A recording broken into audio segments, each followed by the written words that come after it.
ട്രംപിന്റെ വാക്കിന് പുല്ലുവില മാത്രം നൽകിക്കൊണ്ട് ഇന്ത്യ മാസ് നീക്കം നടത്തുകയാണ്. അതായത് നേരത്തെ വാങ്ങുന്നതിനേക്കാൾ കൂടുതൽ എണ്ണ റഷ്യയിൽ നിന്ന് ഇന്ത്യ വാങ്ങുന്നു. ഇതിനെ എങ്ങനെയായിരിക്കും ട്രംപ് കാണുന്നത്?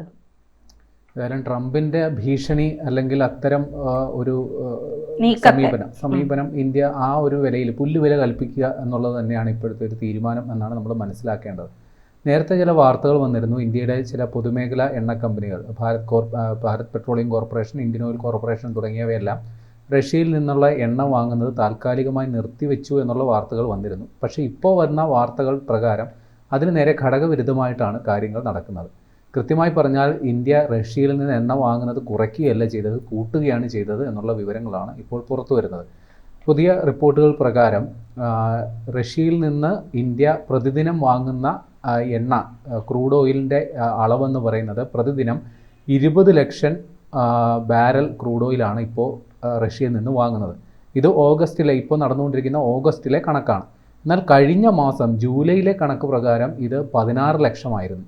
ഒറ്റയടിക്ക് 4 ലക്ഷം ബാരലിൻ്റെ വർധനവാണ് ഇന്ത്യ വരുത്തിയിരിക്കുന്നത്.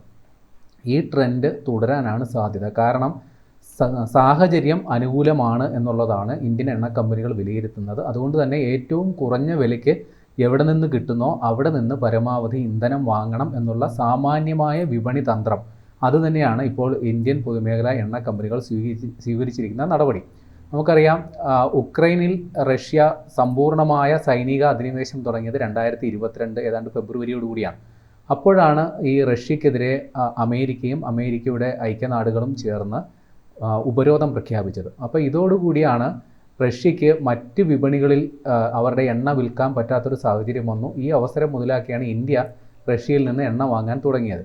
അപ്പോൾ അതിനു മുമ്പ് വരെ ഇന്ത്യ മൊത്തം വാങ്ങുന്ന എണ്ണയുടെ 0.2% മാത്രമായിരുന്നു റഷ്യയിൽ നിന്ന് വാങ്ങിക്കൊണ്ടിരുന്നതെങ്കിൽ പിന്നീട് ആ സ്ഥിതി ഇന്ത്യ വാങ്ങുന്ന മൊത്തം എണ്ണയുടെ ഏതാണ്ട് 38 മുതൽ 40% വരെ റഷ്യൻ എണ്ണയായി. ഈ അവസരത്തിൽ റഷ്യക്ക് മറ്റ് വിപണികളിൽ എണ്ണ വിൽക്കാൻ പറ്റാത്തൊരു സാഹചര്യത്തിൽ ഇന്ത്യക്ക് $40 ഡിസ്കൗണ്ടാണ് ഒരു ബാരലിന് റഷ്യ വാഗ്ദാനം ചെയ്യുകയും നൽകുകയും ചെയ്തത്.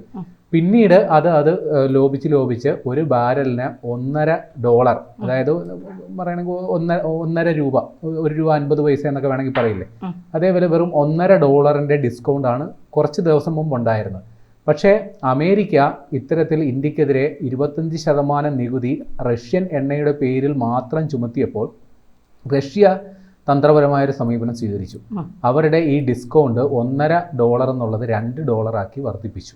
അപ്പോൾ കുറച്ചുകൂടി ഉദാരമായ സമീപനം സ്വീകരിച്ചതോടുകൂടി ഇന്ത്യൻ വിപണിയിലെ അല്ലെങ്കിൽ ഇന്ത്യയിലെ പൊതുമേഖലാ എണ്ണ കമ്പനികൾ റഷ്യയിൽ നിന്ന് എണ്ണ വാങ്ങുന്നത് കൂട്ടുകയാണ് ചെയ്തത്.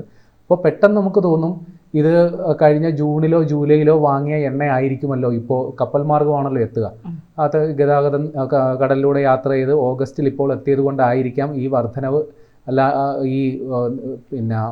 ഈ സാമ്പത്തിക ഉപരോധം ഉണ്ടല്ലോ, അല്ലെങ്കിൽ ട്രേഡ് വാർ, അതിൻ്റെ ഫലം ഉണ്ടാകുക ഒരു ഒക്ടോബറിലോ സെപ്റ്റംബറിലോ ആയിരിക്കും. അപ്പോൾ റഷ്യയിൽ നിന്നുള്ള എണ്ണ വരവ് കുറയും എന്ന് നമ്മൾ സാമാന്യ യുക്തിക്ക് അങ്ങനെ ചിന്തിച്ചേക്കാം. പക്ഷേ പൊതുമേഖലാ എണ്ണ കമ്പനികളുടെ അധികൃതർ, പ്രത്യേകിച്ചും ഇന്ത്യൻ ഓയിൽ കോർപ്പറേഷനും ഭാരത് പെട്രോളിയം കോർപ്പറേഷൻ്റെ അധികൃതർ ഇപ്പോൾ പറയുന്നത് സർക്കാരിൽ നിന്ന് തങ്ങൾക്ക് യാതൊരുവിധ നിയന്ത്രണമോ നിർദ്ദേശമോ വന്നിട്ടില്ല. റഷ്യയിൽ നിന്ന് എണ്ണ വാങ്ങുന്നതിനെക്കുറിച്ച് യാതൊരുവിധ നിയന്ത്രണവും വന്നിട്ടില്ല. അപ്പോൾ നേരത്തെ ചില വാർത്തകൾ വന്നതിനെ ഇന്ത്യൻ ഓയിൽ കോർപ്പറേഷനും ഭാരത് പെട്രോളിയം കോർപ്പറേഷനും നിരാകരിക്കുകയാണ്. നേരത്തെ വന്ന വാർത്തകൾ പ്രകാരം പൊതുമേഖലാ എണ്ണ കമ്പനികൾ റഷ്യയിൽ നിന്ന് എണ്ണ വാങ്ങുന്നത് തൽക്കാലത്തേക്ക് നിർത്തിവെക്കൂ എന്നുള്ളതായിരുന്നു. അതിനെ ഇപ്പോൾ നിരാകരിച്ചുകൊണ്ട് ഇവർ പറയുന്നു ഇത്തരത്തിൽ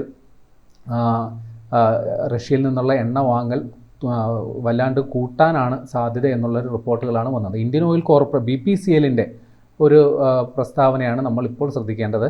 അവരുടെ മൊത്തം വാങ്ങൽ ഏതാണ്ട് 35% നിന്ന് 34% കുറഞ്ഞിരുന്നു. പക്ഷേ അതിന് കാരണം ഈ അമേരിക്കയുടെ ഈ നികുതി വർധനവോ അല്ലെങ്കിൽ അത് ഇന്ത്യ അമേരിക്ക ബന്ധത്തിലുണ്ടായ ബന്ധം വഷളായതോ ആയിരുന്നില്ല.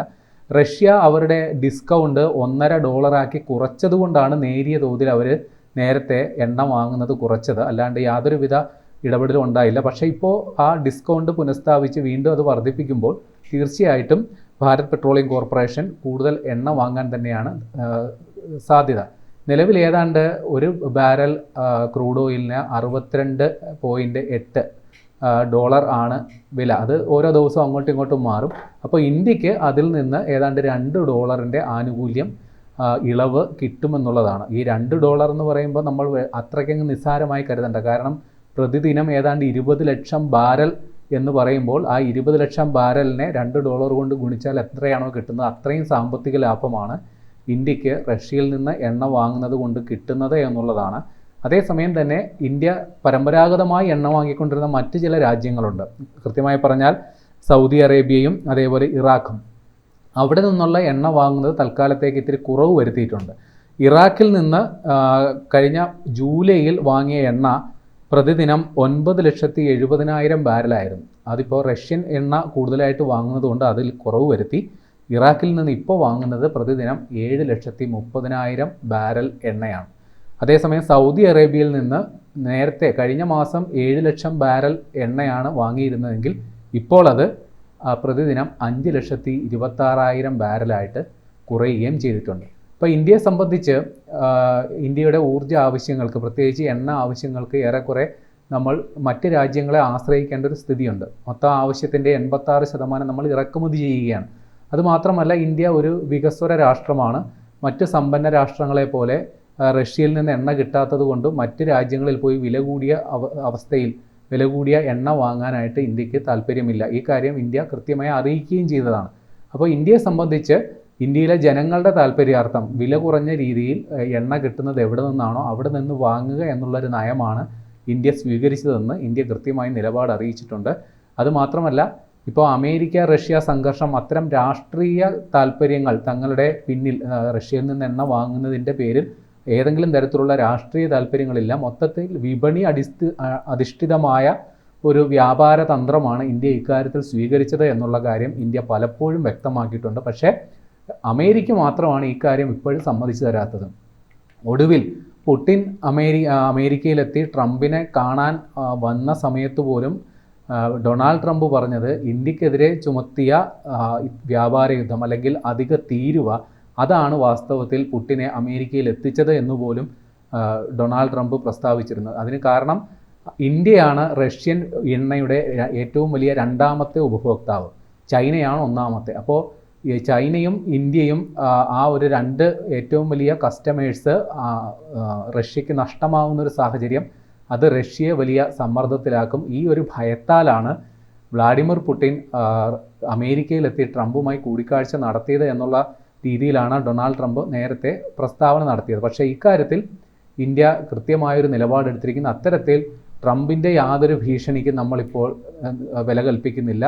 ഇന്ത്യയിലെ ജനങ്ങളുടെ താല്പര്യാർത്ഥം അതേപോലെ രാജ്യത്തിൻ്റെ സാമ്പത്തിക സുരക്ഷിതത്വം ഇത് രണ്ടും പരിഗണിച്ചുകൊണ്ടാണ് റഷ്യയിൽ നിന്ന് എണ്ണ വാങ്ങുന്നതെന്ന നിലപാട് ഇന്ത്യ എടുത്തിരുന്നു. അപ്പോൾ പുതിയ പുറത്തു വന്ന ഈ കണക്കുകൾ കൂടി കൂട്ടി വായിക്കുമ്പോൾ ട്രംപിൻ്റെ ഭീഷണിയുടെ വില എന്താണെന്നുള്ളത് കൃത്യമായി മനസ്സിലാക്കാം. ഈ അവസരത്തിൽ നമ്മൾ റഷ്യയിൽ നിന്നുള്ള എണ്ണ വാങ്ങൽ കുറയ്ക്കുകയല്ല ചെയ്തത്, പരമാവധി അവിടെ നിന്ന് വാങ്ങാനായിട്ടുള്ള നടപടികളാണ് സ്വീകരിച്ചത്.